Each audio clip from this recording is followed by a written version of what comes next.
from a conceptual standpoint.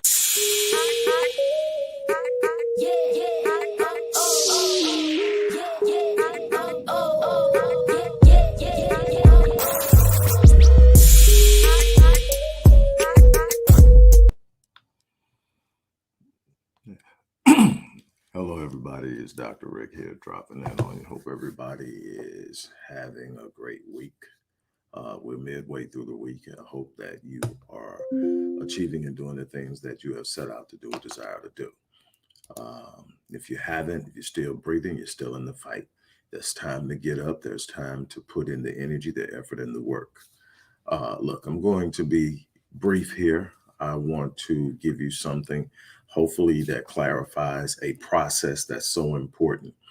Look, we're still promoting the big event, the Manifest Greatness event on the 17th. If you haven't registered, today is a good day to register. If you register today, not only will you receive your registration in your spot, but you will also be gifted a free registration to give to someone you care about.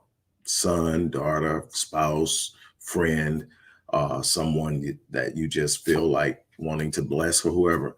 But that's going on for today. I don't know if I'll do it again tomorrow, but I'm really trying to give people a chance to experience it as well as help someone else experience it. This is a chance. There's nothing more powerful than when you are able to bring someone into something that you're experiencing and that you're receiving as a blessing. And so I hope that you will take advantage of that. Look, let's talk about the process. Let's talk about success. Let's talk about greatness. Let's talk about the things that matter. Look, destiny, this thing that people talk about all the time, your destiny, your destiny. What is your destiny? Your destiny is this thing that's destined to happen in your life as long as you put in the work.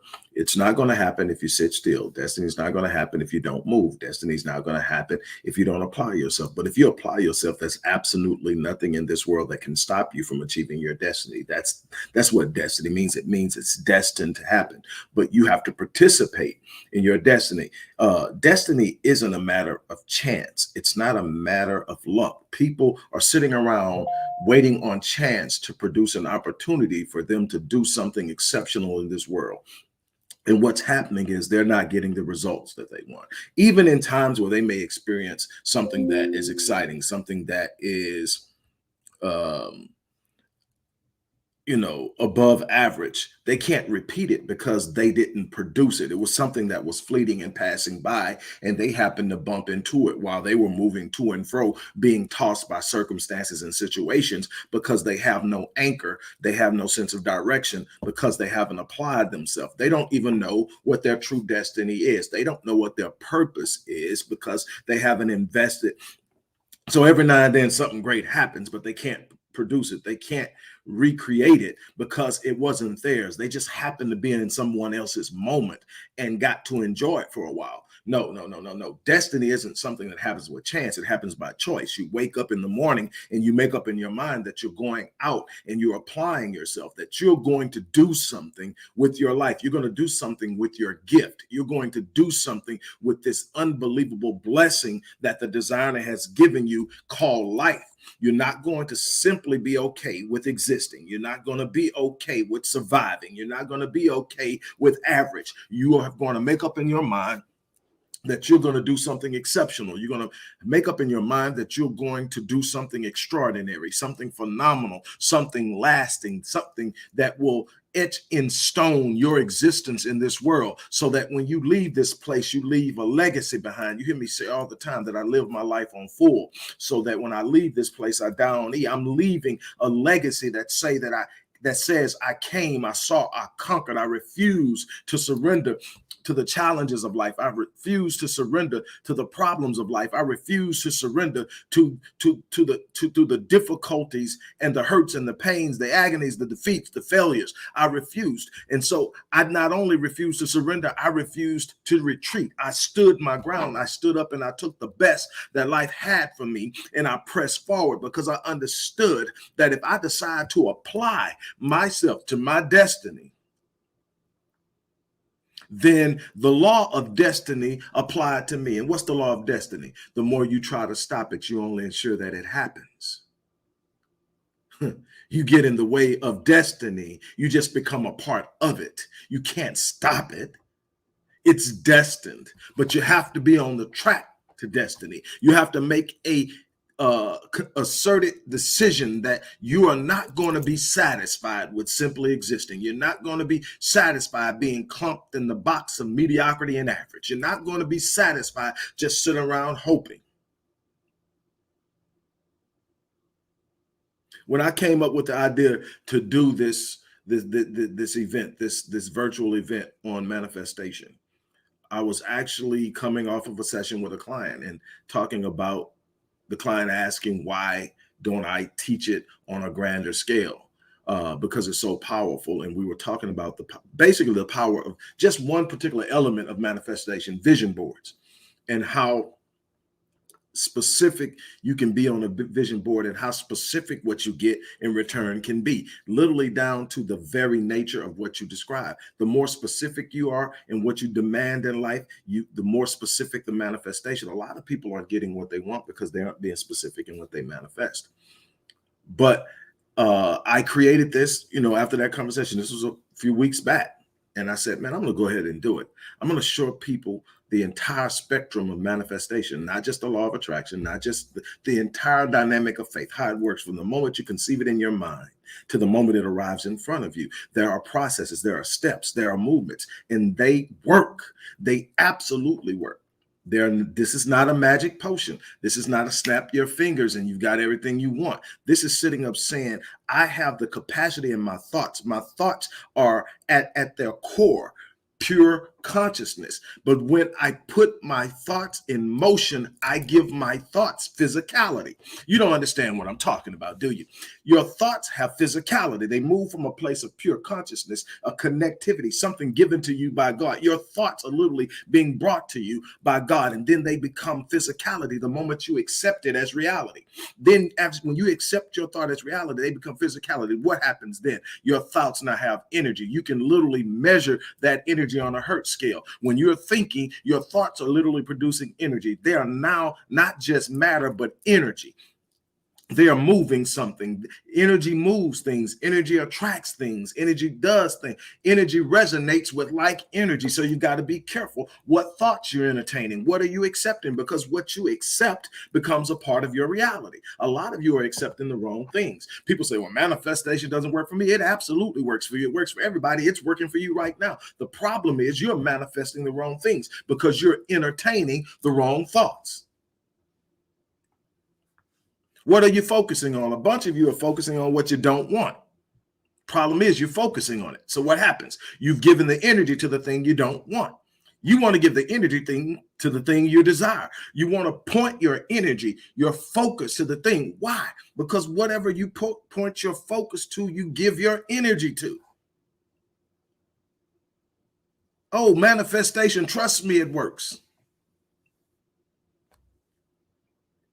But the thing is, when you understand how it works, you know when you're doing something you shouldn't be doing. A bunch of you are just simply caught in a cycle of doing something backwards. You're focusing on the thing you don't want. You're giving a lot of attention to things that don't matter. You're not being specific in the things you desire. You're not moving towards the things. You're sitting around trying to play it safe. You're in a corner of comfort. You can't operate in greatness, hiding in comfort. I'm sorry. I wish I could give you something different. I wish I could tell you that you can sit over here in comfort and be still, and everything that you desire in life that manifests in greatness is going to come to you. No, you're going to have to go out there and get it. And in the process of getting it, you're going to bump your head. In the process of getting it, you're going to stumble and fall. In the process of getting it, you're going to experience some delay. You're going to experience some frustration. You're going to go through moments of disappointment. That is par for the course. That's the test to see if you are prepared for what you are about to experience. But you got to hold on to the thought at a level that you can literally feel what you're thinking. When you are able to anchor your images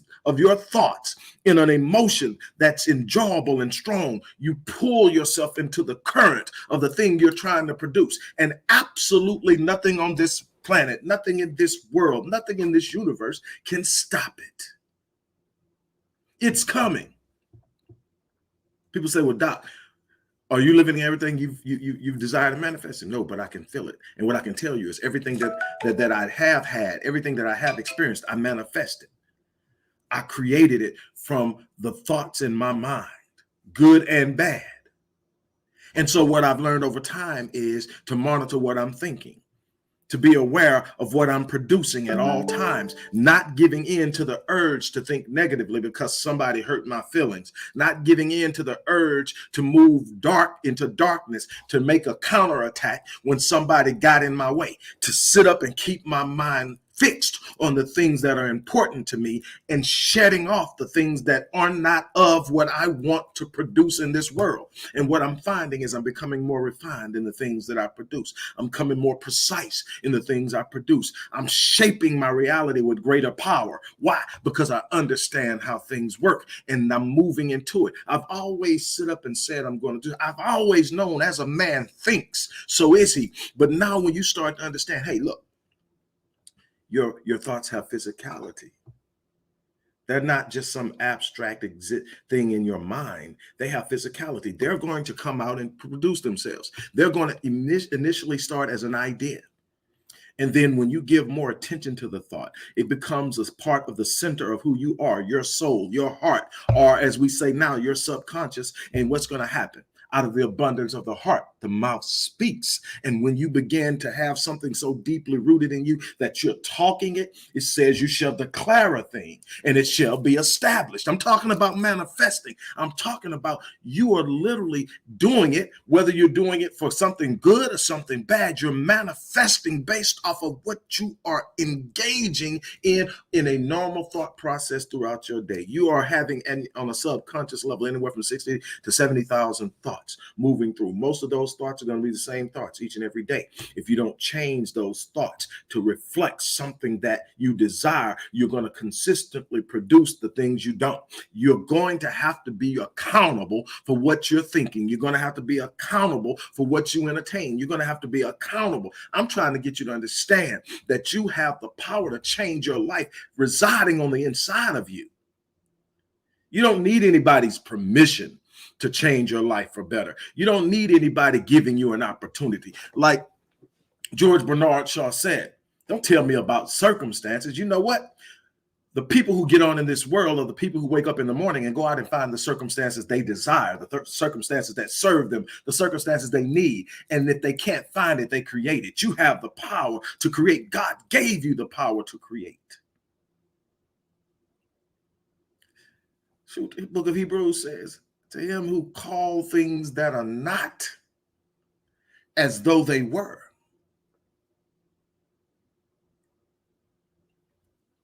James Allen told us as a man thinking in 02 or 1901, 1902. Wallace Wallace told us about the substance, faith, in 1906. Napoleon Hill told us about the power of intent in 1933. Paulo Coelho told us about the ability to manifest something out of nothing in The Alchemist. And I can go on and on and on of people who are telling you, hey, your mind is way more powerful than you're giving it credit for. A lot of the things you're sitting up and living in life is because you accepted it. You accepted it as your reality. You didn't look beyond it. You just took it and said, hey, this is what is. This is my lot. There's no such thing as a lot in life until you accept it. There are no limitations until you accept it. Every time I bump into a limitation that was there and I didn't know it because I wasn't pursuing anything in the area, it's got to go. I got to go get it. I've got to make it go away. Why? Because I'm ridding myself of limitations, shaking free. And I'm finding out that there are so many things to do. And limiting in thought and just the idea of motion in progress. Because that's his idea that in order for me to do this, I'm learning that I don't necessarily need what I think I need, that I can literally create a completely different way to make it happen. out of nowhere, just out of my mind. I can sit up and God has the answer, and the answer is always on the way. The moment that you set your mind to a solution, the answer is coming. The angel came to Daniel after 3 weeks of praying and fasting and really struggling to get an answer. And the angel told Daniel, Daniel, man, dearly beloved, from the moment that you set your heart to understand, your prayers were heard. And I am here because of your prayers. I am here because your heart sought to understand. From the moment that you sought it, the answer was on the way. But the prince of Persia withstood me for 3 weeks. There was a spiritual warfare going. There's conflict in the fifth dimension and fourth dimension that you're going to have to guard your thoughts from as they come to you. But I'm talking about manifesting. I'm talking about faith dynamic. I'm talking about getting beyond saying I have faith and getting to the point where you're proving your faith by what you do. James says, you can say you have faith without works. I'll show you my faith by my works. I don't look at what people tell me they believe. I look at what people do, and what they do tells me what they believe. People operate along the lines of their faith. People operate along the lines of what their beliefs tell them is possible. People always move at the level of their expectations, which are in direct alignment in their belief system. If I change my beliefs, my behavior changes. If I change my thought, my behavior changes. I'm not talking about some mystic idea. I'm talking about God set this thing up that way. If you anchor yourself and you put in the work, nobody can stop you. Destiny is just that. The more you try to stop it, the more you ensure it happens. It's nothing like have people thinking they're trying to stop you and becoming a part of your destiny. You're just going to be a part of the story that I tell in my testimony when I start telling people about what people tried to do to stop me, what life tried to put in front of me to stop me, and nothing could. You're just becoming a part of the story. You don't get to stop my destiny.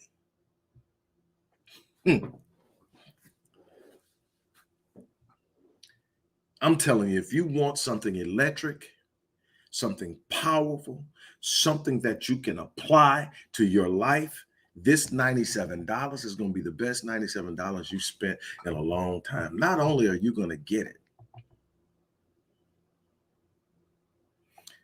I'm going to give you an additional space to invite someone else at no additional charge.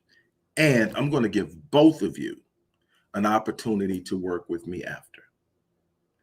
At no additional charge, you're going to get a session with me. We're going to sit down and we're going to find out, did you get everything you needed out of that situation? And if not, let me show you what you can do. Let me get you on the right track. Let me get you started. And the more you manifest, the more confident you become. The more you sit up and produce and create, the more you desire to do, the more you will have. And this isn't about getting it just to hold it. Life is about blessing people. And so someone asked me last night, they said, there are things that I can easily tie an emotion to. And I can, that will drive me to get me to do what I need to do to have it.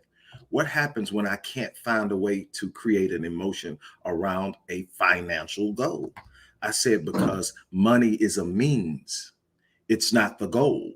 It's simply something necessary to do something you want to do. What is it that you are going to do with X amount of dollars that's on your goal sheet? That's the anchor to the emotion. When you find something that you can do positive, and I don't mean you got to sit up and deny yourself. Do something nice for yourself, but make sure that you're blessing other people in the process. And it doesn't mean go out and give them cash. It means create a mechanism within what you're doing with the resources you're blessing yourself with by way of manifestation, so that you touch lives, so that people's lives are not the same. Are you filling your space is the question. Are you walking into situations, making them better by your presence? That was the challenge my grandfather gave me, my pops, my dad. He said, son, always fill your space. Don't walk in a room and leave those people the way you found them. And when you get to where you're charging people for stuff, just make sure you give them more than what they pay for. And I just did that. I just gave you way more than what you're paying for. Sessions with me alone are $350. I'm giving you 2 hours with me in this event that's going to show you literally how to create the life you want. Priceless. Then I'm saying I'm going to double it and give you another one for someone else. Priceless. And then I'm saying, come sit down and work with me. That's a $350 session, free. Again, this is an opportunity to do something remarkable. For those of you that think we're talking about some mystic magic, you snap your fingers and things happen, this isn't what that is. This is about sitting up and coming up with a purpose for your life, being so focused on that purpose that you start to create the right processes, the right environment. You start to focus your thoughts. You start to pay attention to what Paul said to the church in the 2 Corinthians chapter 10, starting at the 3rd verse. He says, though we walk in the flesh, we do not war according to the flesh. Stop and think about that for a minute. Though we walk in the flesh, we do not war according to the flesh. And you can step outside of Christianity and you can find this in any religion. You can find it in any spiritual practice, that there's something beyond the physical. The physical is simply a temporal manifestation of an idea so that you can live in time. That this thing goes real deep. That's a continuation after this physical body is gone. So it says, though we walk in the flesh, the warfare is about what's going on in the flesh. The warfare is more powerful, it's more deeper. Let's talk about it. It says, though we walk in the flesh, we do not war according to the flesh. For the weapons of our warfare aren't even carnal. They're not a fleshly thing. They're mighty, though, in God for what? Tearing down strongholds. Somebody's blocked right now because you got a stronghold and you don't know how to create a breakthrough. Let me tell you what Paul said. It says, casting down arguments and every high thing that exalts itself against the knowledge of God. Pure consciousness. God's consciousness is what we call in theology omniscient. What does it mean? It's all knowing. And I was telling somebody last night in a conversation, same person, as a matter of fact, that you have to really truly break this omniscient thing down, because the average person say, okay, God knows everything, past, present, and future. And you go, wow, that's pretty dope. No. You haven't even scratched the surface of what omniscient means. Omniscient means that everything that is ever possible in the past, the present, and the future, God knows. You know that thing you sit up and you say, I wonder what if I would have did this instead of this. God already knows the answer. It doesn't have to think about it. Doesn't have to mull it over. Doesn't have to calculate it. Just knows. So when God knows all things that could possibly happen, that never happened, but could have happened, he knows. Every variation of your life that could have taken place, God knows what would have happened. God knows the answer to the challenges you are facing, and the answer is on the way. But what do you have to do? You have to cast down the arguments that's moving against it. Every thought, every idea, everything that's standing against what it is you know you should be having in your life, that you're claiming for your life, that you're speaking, that's positive and powerful, that'll be a blessing for you and your family, blessing for you and others. When you sit up and feel something moving against it, you got to cast it down. The old folks used to say, I rebuke it. But Paul doesn't stop. They say is what? Bringing every thought into captivity, into obedience, bringing every thought into captivity.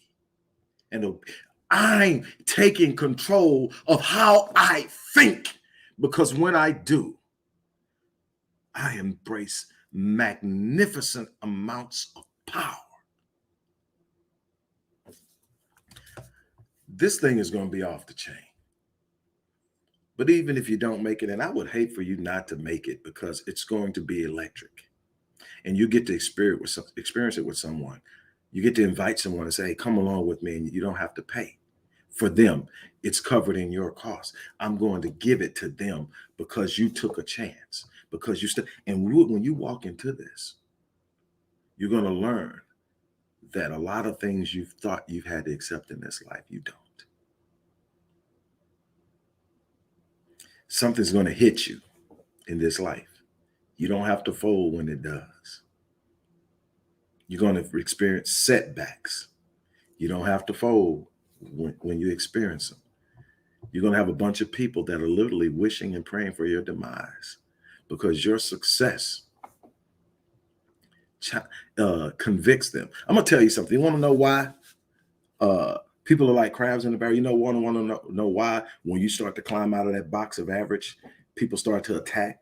People start to whisper sweet nothings of negativity in your ear. People start to find reasons why you're going to fail, and they try to impose fear upon you because you've decided that I'm no longer going to accept average. Do you realize why? Because your success is a conviction on their mediocrity. Let me explain to you what I mean, and then I'll be done. When you're in the box, everybody's in the box and everybody's the same. That's why they call it average. That's what most people are. It's the average of what's possible. You got some people who are underperforming, and you've got some people who are performing at an exceptional level. But everybody has been taught through schooling that average is acceptable. The problem is average people don't get on in life.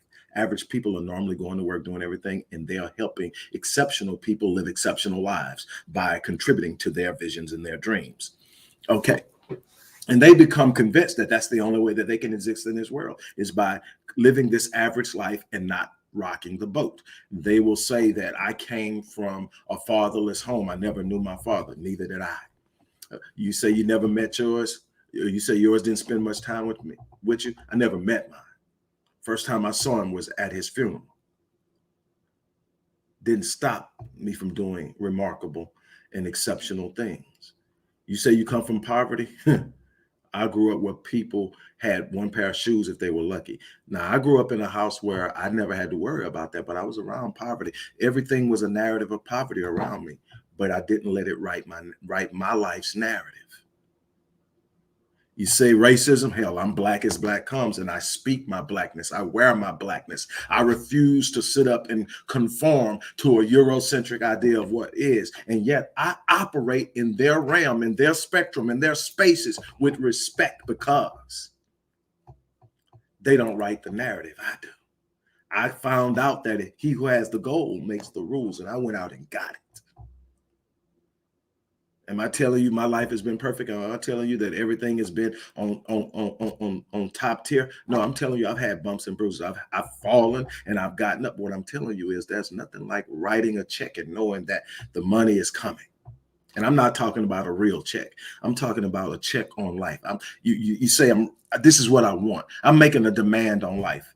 No, it doesn't magically appear. It may take years. But when I write that check, if it's big enough, I'm willing to wait years because when it gets here, oh man, I know it's sweet. I'm not so pushed and desperate that I sell out my vision for a moment of comfort and just making sure I get by. Am I saying live irresponsibly? Absolutely not. You need a job, you have a job. But I'm telling you, there's a space. And I can tell you this, that when you're so committed to the vision, you can want a job and nobody will hire you.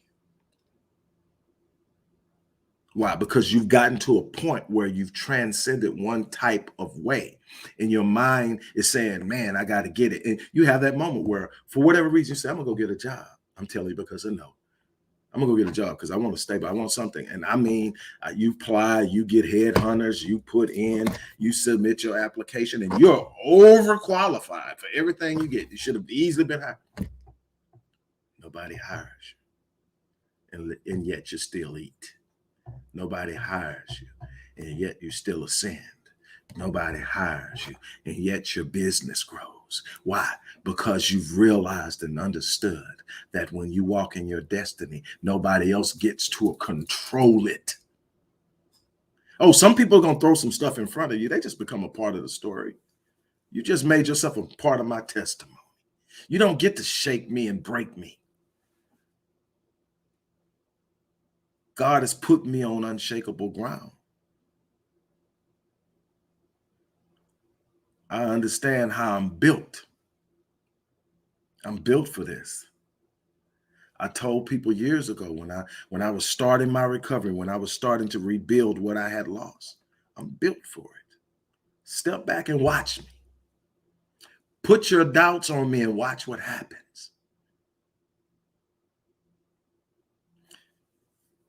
God told Job, you shall declare a thing and it shall be established for you. Question is, what are you declaring? I tell you, I absolutely guarantee you that the principles and laws of manifestation are working in your life. The question is, what are you manifesting? Because if I examine your thoughts, if you spend time with me, I'm going to tell you what thoughts you are producing on a regular basis that's working against you. If you're not getting what you want, it's because you aren't thinking the way you need to think. And if you're not thinking the way you need to think, you're not becoming what you need to become. You don't get what you want, you get who you are. Who are you? How close is the person you are right now to the person you need to be to have the things you want? It's that simple. And once you make up in your mind, this is who I'm going to be, nobody gets to stop you. And it's easier now than ever. A bunch of things you had to use to scramble to find. I done looked through microfiche. I done wrote academic institutions for papers that I couldn't find in places. I've had to request papers be mailed to me, all this stuff. You got the internet. It's all on the internet now. Type the search words into Google and it pops up. Download it. Or you can use, I use a couple of web clipping things that allow me to reserve a bunch of stuff when I'm studying. But Evernote is probably the most popular one. Get Evernote. You get to literally get to a page and say, man, I want to save it. Click it and save it. And it's in there and you file it away and organize it. Man, I've got a bunch of stuff that goes with my studies that I can just go to Evernote and pull up by search. There's absolutely no reason why you shouldn't be winning right now. But anyway, if you're really truly serious about changing your life and you want to understand the principles and the process and the patterns of manifestation, how they apply to your faith, regardless of what faith you practice, Christianity, Judaism, Islam, the designer, God, is God.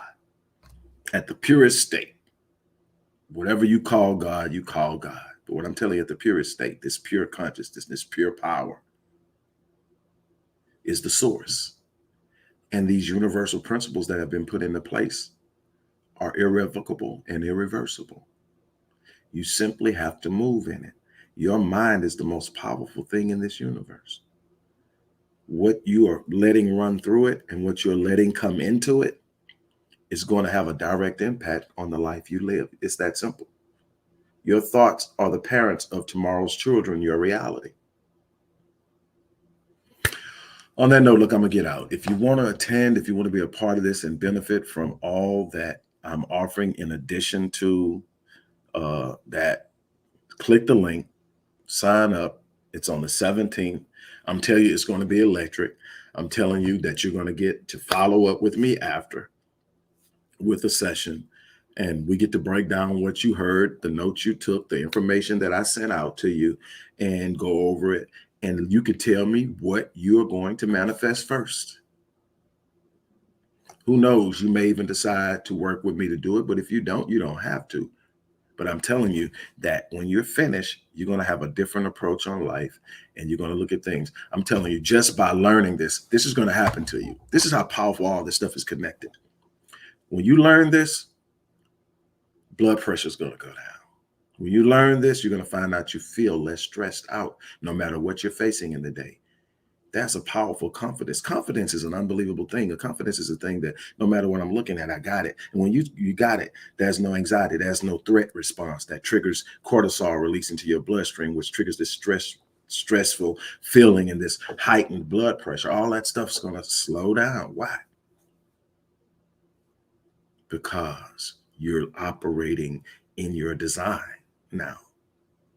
You weren't meant to be hopeless, helpless, barely existing, surviving. That's not what you're meant to do. You're meant to see the challenge and embrace it, see the process and embrace it. Let me tell you, the process always precedes the promise. I've been saying that for years. You don't get the promise without enduring the process. The process is rarely comfortable. Oh, but when you stay firm and you endure it and you go through it, the promise is always awesome. And on that note, look, I'm going to get ready to get out here. I hope I see you guys there. On that note, I'm out of here. As I always say, I live my life on full so that when I leave this place, I die on E. Now, that's my challenge to you. Live your life on full. So when you leave this place, you die on E. If you do that, you won't have to pursue greatness. It'll overtake you. And you will leave a legacy that will speak of you long after you're gone. You can't do any more than that. That's called greatness. On that note, I'm out. You guys be blessed.